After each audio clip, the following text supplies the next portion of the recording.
listening to me praise Generation 5 before Generation 5 has even really been conceptualized. I mean, they still don't even know what's going on with that fully. I mean, we have seen a lot of leaks and a lot of information, from them changing up the cast to them changing up the entire premise to a certain book horse becoming an earth pony and a certain earth pony becoming a Pegasi, but we haven't really seen anything that's going to tell us for certain that it's going to be any better. Look, MLP and Generation 4 has had all the promises of being a great and forever awesome show. The beginning part of Generation 4 is undeniably good. Well, I mean, I guess you could be an asshole and say that it was just okay and that it happened to air at the right time or there was nothing else that was competing with it, but it was an enjoyable experience that I think a majority of people in the fandom who were around back then would agree was great. It was fun. It was the peak fandom experience. Only 2010 bronies can experience that and get it. And you're right. The show hasn't really shown us yet that Generation 5 is going to be this magic, I don't know, something that's separate than how Generation 4 was run. But here's the thing, I believe Generation 4 isn't led by incompetent writers or incompetent animators. As much as I make fun of Generation 4 and how it's shit now and how the show is dead, it's not because the people working on the show are bad. I know Biggest Jim took offense when I had made a joke about that little jokey joke. I think he quit Twitter, made his stuff private. But it's just that the writing and the people on board don't really get the time to put in the effort that they need to in order to make a cohesive story. What a lot of people don't seem to realize are that the writers aren't employees. Like, they aren't Hasbro employees per se. They're about as connected to Hasbro as I am to Screenwave Media, which, if you guys don't know, because I don't really publicize who I'm with, is my YouTube network.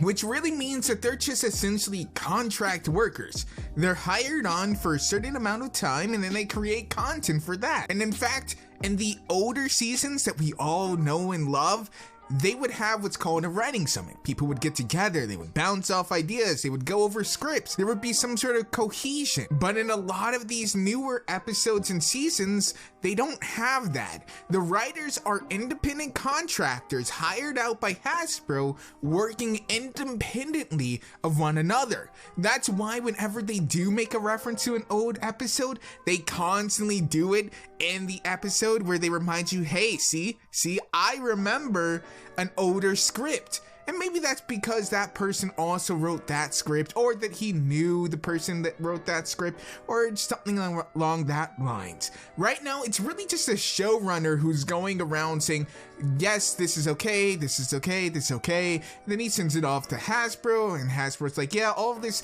is okay. There's no Nazi jokes in here. No one's dropping the N-bomb. We're not going to get sued.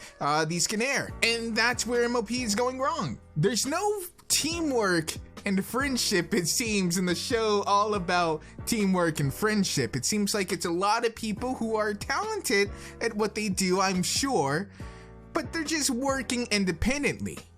And the whole is always going to be greater than the sum of its parts. At least in animation and TV production and things of this nature. And I think they finally realized that, because it's not, to my knowledge, really all that cost effective. Maybe it's because they don't have to pay benefits or something like that. Maybe it's because they don't have to pay insurance. Who knows? I'm not really looking into that side of the business, but I feel like Generation 5 would be profitable enough, and that the series as a whole has proven that it's been profitable enough that they can go ahead and not only cash in on it, but perpetuate its lineage of being a good show. There is a lot of money to be made in just simply having a show that people look up to as being a pinnacle of animation or bastion of the current generation of animation, because that fuels a lot of nerds to go out and support your content. There were a lot of people who didn't like Pacific Rim, but simply came out to support that type of content because they wanted to see more of it. That is a very real section of nerdom, and it's something that does happen. We tell you guys to do this all the time, but really, if you want something to grow or get better or to even stop, you vote with your dollars, not with an online petition.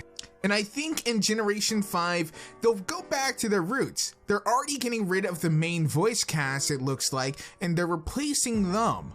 And I think they're going to go ahead and start doing various changes in the structure of the show that will allow them to better be cohesive, to better understand what each script is doing, and to form a more whole part, a more put together season.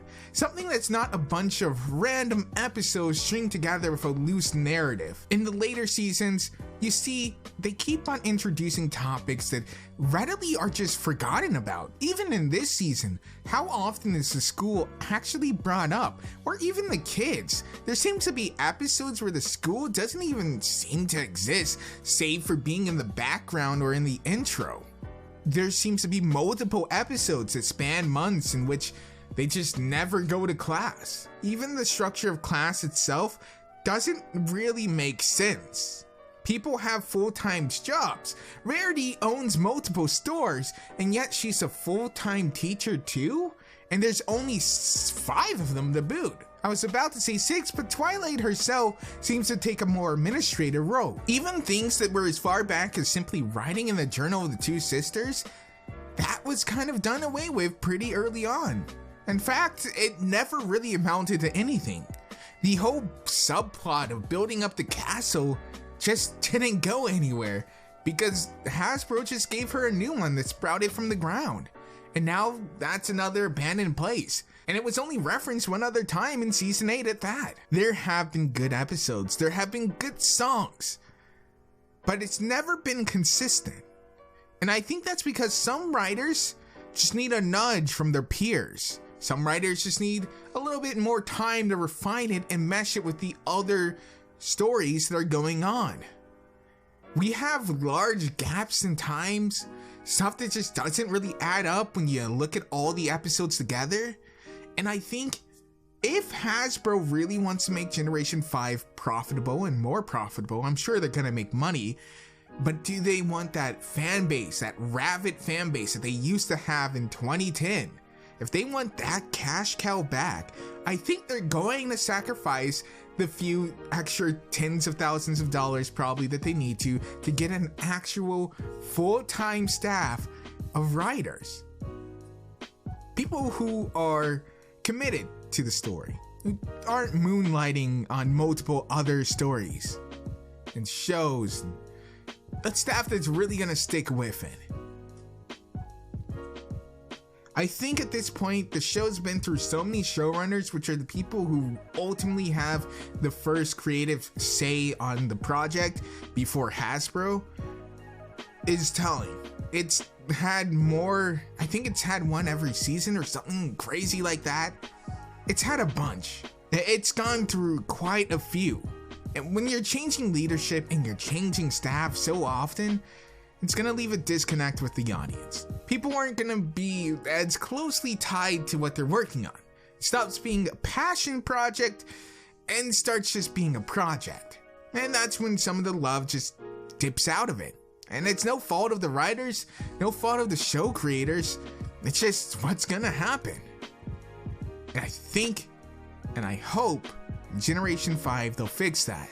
And that's why, despite not seeing a single episode or even script from Generation 5, I have hope that it's going to be better. Yes, Hasbro could let me down. They could let all of us down. And the wait till Generation 5 could be moot. It could just be another cash grab. It could be soulless and lifeless, even more so. It could simply be writers and animators going through the motions. But why would I want to hope for that? I'd much rather hope that they're going to put in the passion that they had originally. And hopefully Hasbro will allow the writers and animators to do it. Really, I guess at the end of the day, only time will really tell if it will be good or if it's gonna be another pile of shit. Regardless, I hope you guys enjoy the content we put out here. If you can't tell, we did finally start doing even more anime in Steven Universe. Our channel is kind of being throttled. I have seen it for a few months now, but there's not much we can do for that. If you guys enjoy these videos, share them out. Like the video, subscribe. If you really adore us, support us on Patreon or buy a t-shirt. That always helps us out a ton. Be sure to check out the other channels like Moliminous Theater. And I'll see you guys in the next one. Woo!